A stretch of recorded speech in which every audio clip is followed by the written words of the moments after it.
ഞാൻ എൻ്റെ സുഹൃത്തിൻ്റെ വീട്ടിൽ കഴിഞ്ഞ ദിവസം പോയപ്പോൾ 7 വയസ്സ് മാത്രം പ്രായമുള്ള കുട്ടിയെ അച്ഛൻ അടിക്കുകയാണ് വല്ലാണ്ട്. അടിക്കുന്നതിൻ്റെ കാരണം ചോദിച്ചപ്പോൾ പറയുന്നത് വെറുതെ ഇരുന്ന് കരയുകയാണെന്ന്.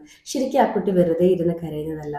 2 റീസൺസ് കൊണ്ടാകാം ആ കുട്ടി കരഞ്ഞിട്ടുണ്ടാകുക. ഒന്നുകിൽ അത് അമ്മയുടെ വോണ്ടാകാം. വിത്തൗട്ട് റീസൺ കരയുകയാണെങ്കിൽ അമ്മ പോലും അറിയാതെ അമ്മ ഷെയർ ചെയ്ത് കൊടുത്ത എന്തോ ഒരു വോണ്ട് കാരണമാണ് ആ കുട്ടി കരയുന്നത്. അതല്ല രണ്ടാമത്തെ കാര്യം എന്ന് വെച്ചാൽ നമ്മൾ ആ കുട്ടിയിൽ ഏൽപ്പിച്ച എന്തെങ്കിലും വോണ്ട് കാരണമായിരിക്കാം ആ കുട്ടി ഇരുന്ന് കരഞ്ഞിട്ടുണ്ടാകുക. ശരിക്കും നമ്മൾ നമ്മുടെ കുട്ടികളെ മനസ്സിലാക്കാത്തത് കൊണ്ട് തന്നെയാണ് നമ്മളിങ്ങനെ റിപ്പീറ്റഡ് ആയിട്ട് അവരെ മുറിവേൽപ്പിച്ചുകൊണ്ടിരിക്കുന്നത്.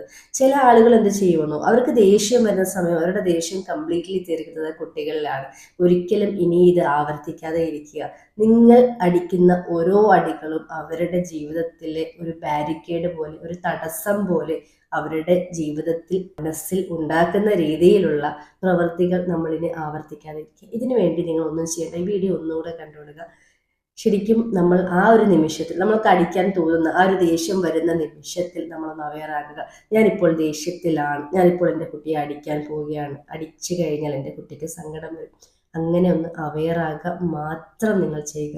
വേറെ ഒന്നും ചെയ്യേണ്ട. ഒരു 1 മന്ത് നിങ്ങളിത് പ്രാക്ടീസ് ചെയ്യുക. തീർച്ചയായിട്ടും 1 മന്തിന് ശേഷം നിങ്ങൾക്ക് തന്നെ ഒന്ന് തിരിഞ്ഞു നോക്കിയാൽ മനസ്സിലാകും നിങ്ങളിലുണ്ടായ ചേഞ്ചസ്. അതിനുശേഷം നിങ്ങൾ കമൻറ്റിൽ മെൻഷൻ ചെയ്യുക നിങ്ങൾ എന്തെങ്കിലും ചേഞ്ചസ് ഉണ്ടായോ ഇല്ലയോ എന്നുള്ളത്. Thank you.